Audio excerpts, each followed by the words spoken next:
Buenos dias and good morning.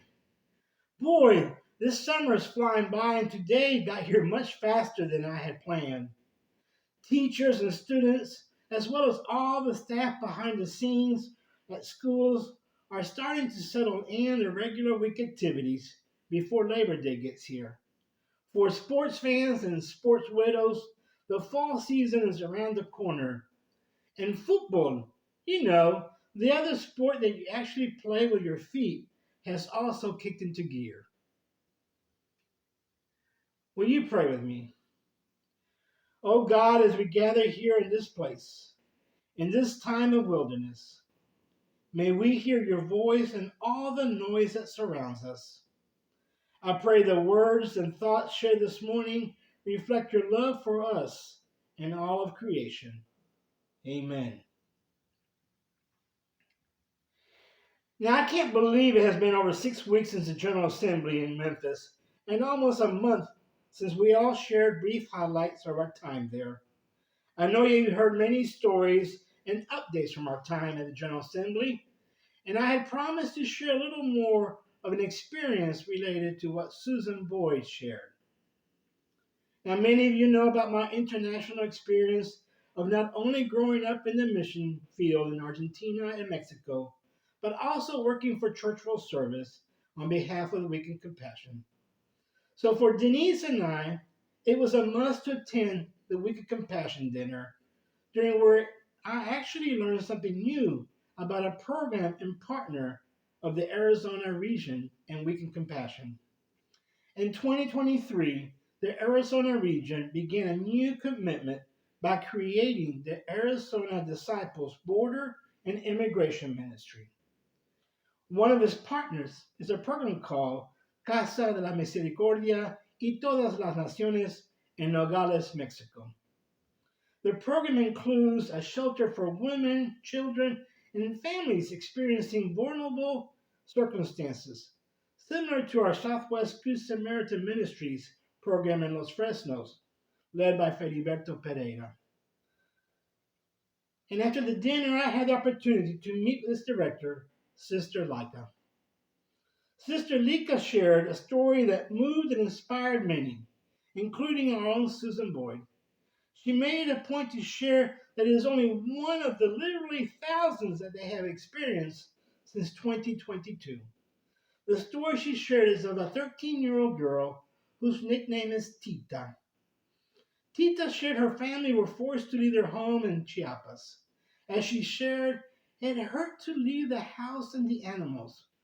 We lived through violence. We were very poor, but we didn't leave our home because we were poor. We left because a foreign company came and took everything from us. They forced my parents and other people from the town to leave so they could build I don't know what. You know, my feet have cried death and oblivion. The birds I have seen and I cannot name. We have had problems because we forget things, and we're forgotten too. We lose our things when we move to another town. We don't have our documents. We have no record of who we are. My parents don't have their documentation because their parents were killed when they were little, and their papers were either lost or destroyed. My mother's not really sure what her birthday is or her exact age, as my mom was taken in by some neighbors to work. She doesn't know if her name is her birth name or the name that was given to her by the neighbors. She never had her own paperwork or documentation. And I want to remember who I am because we lived in many villages.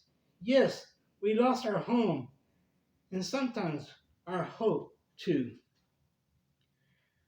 Tita's story is similar to the thousands who have left their homes or forced away from their homes due to either gang violence, corruption, and even natural disasters.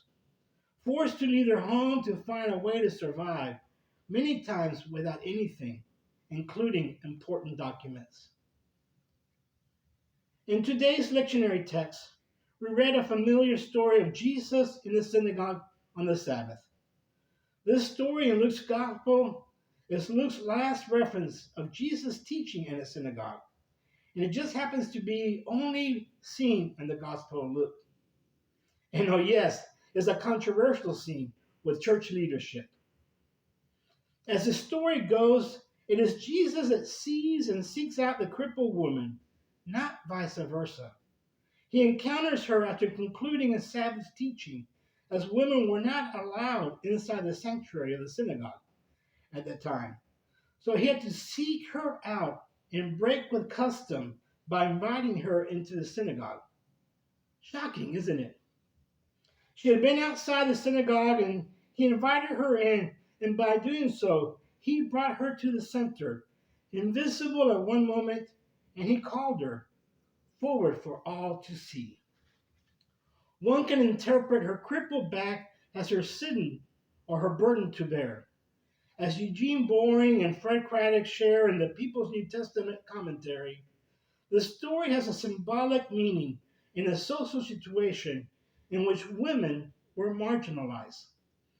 Jesus is not only restoring her health, but also her dignity. The crippled woman now is not only not unseen or marginalized after 18 years, but now has been given hope. In verse 15, Jesus' confrontation and controversial moment is not only with the synagogue's leader, but also with the rabbi's colleagues. As hypocrites, and the people seeing what was happening were astonished and cheered. As the text says, they were rejoicing in what Jesus did, as Jesus put the leaders to shame. Here, the synagogue plays a dual role of teaching and healing, and once again, Jesus brings to light the marginalized, the invisible over the powerful, and the hypocrites. For in the context of the first century society, honor and shame were very important. In Luke's gospel, Jesus and the women are cheered and honored, and the leaders of the synagogue are put to shame. As Craddock puts it, if helping a stooped woman creates a crisis, then a crisis it has to be. In today's context, we see churches and partner agencies like Casa de la Misericordia being a place of teaching, of healing, and of sanctuary. Yes, some are places of controversy that put to shame what today's leaders are trying to enforce. And unfortunately, we also have many churches who are like the rabbis in the synagogue in our story today, who try to marginalize people and God's children. Sister Lika then ended her story at the dinner with, I'm convinced that the knowledge of children on the move must be heard and narrated with respect and tenderness, from a human and transforming perspective, with mutual support. Unfortunately, these transformative stories are not what we hear so loudly about migration and the root causes of immigration. But it is important for the children and the marginalized people who remain invisible, many who don't know their real names given to them by their parents or unsure of their real age or birthday.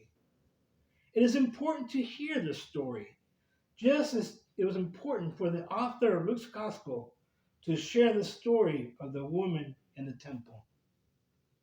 In the words of the little girl Tita, now I'm not afraid anymore.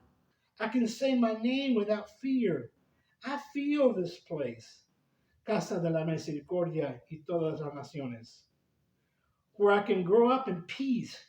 Now I can play and go to school. I can laugh and have friends, people who understand me and what we have gone through, and that makes me well, even though we still don't know where we are going. The journey hurts, just as remembering hurts. Now, Jesus highlighting the hypocrisy and the hierarchy in the church and in the political leadership of his time is still important for us today, to remind us also to bring to light the hypocrisy in our current environment.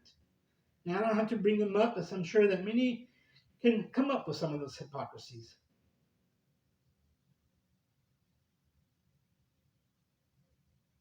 As we even are living in a growing sense of Christian nationalism. In today's world, it is even more important to name the hypocrisy and to discern God's work, to share the message of liberation, of inclusion, of love, and of God's love for all. I believe that almost no one chooses to feel invisible, unseen, or marginalized.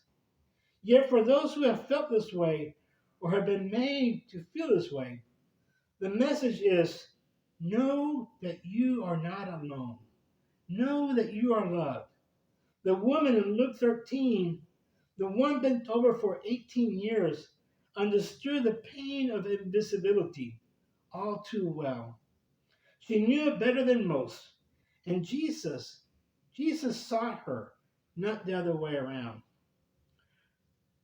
From our time living in Honduras and travels throughout Central America, I learned the reason of why the hymn, Lord, You Have Come to the Lakeshore, and also sung at Tony Craven's memorial service, is so important to many in Central America. God is not only present, but has searched us, and even smiling has said our name. God sees us and loves us for who we are, just as we are. For Tita, she is not invisible anymore. Just like the woman in our text who was invisible for so many years, the healing that came to Tita and the many who are supported by programs like Casa de la Misericordia helps them to meet God where God meets them and know that they are indeed a beloved child of God. They are not alone. They are not unseen. My faith has been profoundly shaped by growing up overseas and working in Latin America. My faith has been shaped by walking alongside many who think of themselves as unseen, invisible, and by wrestling with difficult truths. And by learning how others who are so much less fortunate than me live in the confidence of grace, of thanksgiving, of hope in God's love. If it means following the words of the Jesus who said, love is at the center of it all, well, that is a faith I can follow. And if helping the marginalized, the invisible children of God creates a crisis, then a crisis it has to be. So it may be. Amen.